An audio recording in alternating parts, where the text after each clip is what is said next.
Alright guys, sa mapagpalang araw sa inyong lahat, higit 200 labi natagpuan sa Israeli festival ng unang inatake ng Hamas militants.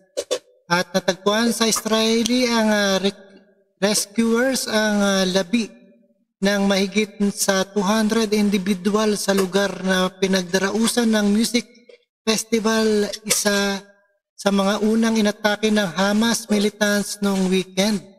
Panoorin po natin ang buong detalye dito sa Israel, Gaza ng UNTV. As militants, araw ng Sabado, October 7.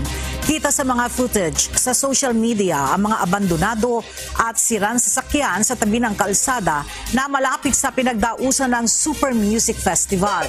Kumalat din sa social media ang mga footage ang pagtatangka ng revelers na tumakas sa pag-atake. Ayon naman sa Israeli military, mahigit na sa 700 ang bilang ng mga taong nasawi dahil sa coordinated assault ng Hamas militants. Lagpas naman sa 400 ang nasawi sa Palestinian side sa pagganti ng Israel sa Gaza. Alright, napakinggan po natin na ito ang update ng gera dito sa Israel at Hamas. And thank you so much sa inyong lahat at pakikinig at panonood. Please subscribe this channel.